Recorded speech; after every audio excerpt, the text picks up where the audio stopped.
Whosoever holds this hammer, if he be worthy, shall possess the power of Thor. There's something in that quote, specifically worthy, that I've thought about a lot. And with that, we continue here with the daily Count Me app, where I talk for 10 minutes about whatever subjects comes to mind with no cuts, no edits, and after 10 seconds, we cut it off. I will definitely have to refine this intro, because I do want to have it after sort of a, I don't know, like one opening statement.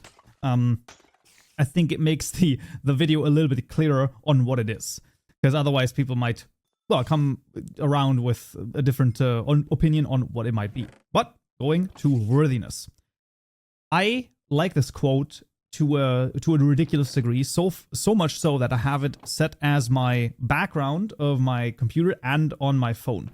And I don't know what it is that draws me to it, but this idea of worthiness, right, being worthy of something, and sort of, I don't know. I mean, I'm a big MCU fan. I mean, I guess the first three phases.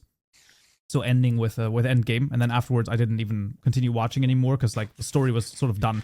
It's one of those things where, yes, of course you could continue, but sometimes when you have something good, then you should just end it before it goes to crap, basically. But anyway, the worthiness part. I think Thor is a really, really great example because, and this is going to contain spoilers for, I guess, everything up until including Endgame. If you haven't seen them, so it is at this point it is. Oh my god, don't tell me that it's like, how old is it? Okay, 2019. You know what? We're still okay. But still, 2019, if you haven't seen it until now, let's be honest, you're never going to see it. So either you can listen to it or just be okay with the spoilers. So, whosoever holds his hammer, if he be worthy, shall possess the power of Thor. And one crucial moment of this quote is obviously in Thor 1. He goes in, he tries to take the hammer, and he can't take it because at that particular moment, he is not worthy. And I asked myself the following question in my journal out here: if actions can make you unworthy, then how can my being be worthy without any actions?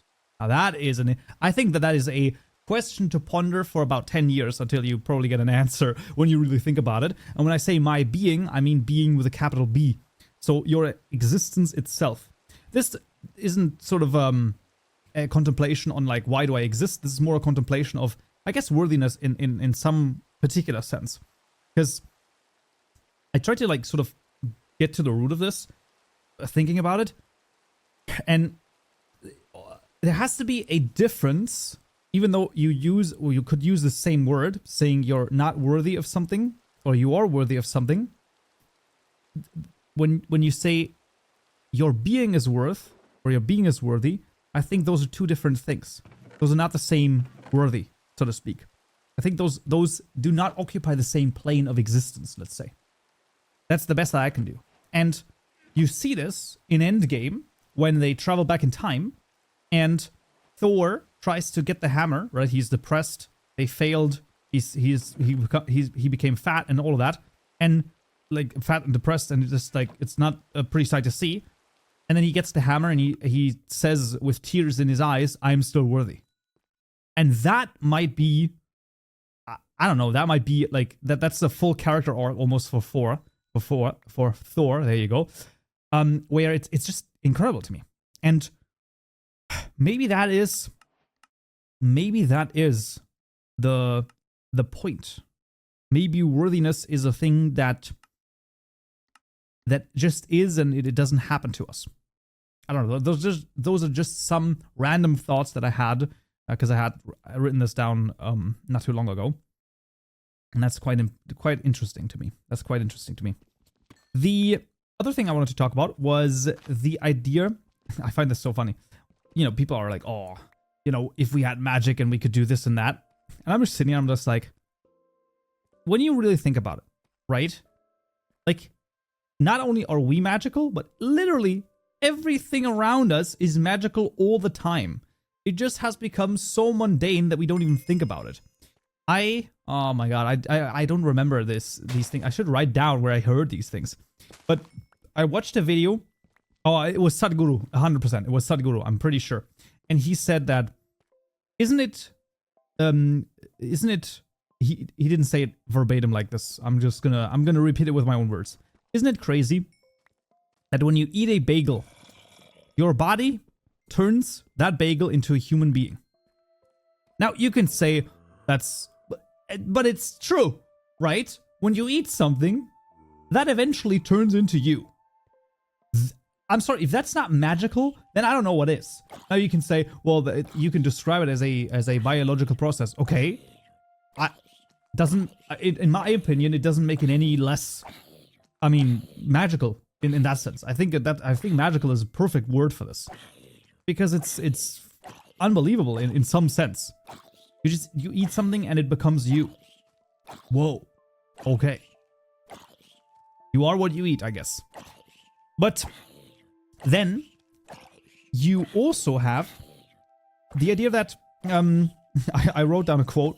I don't know. I came up with this. It's like, you could ask the question, right? How would the world be if there was magic in it? And I said, it's pretty much the same as now. We'd just be wearing more pointy hats.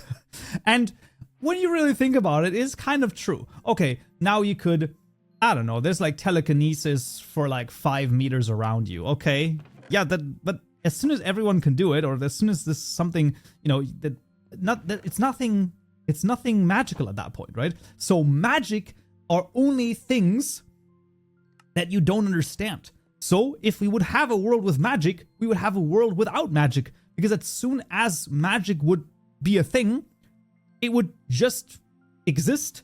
It would become mundane, thus no longer being magical.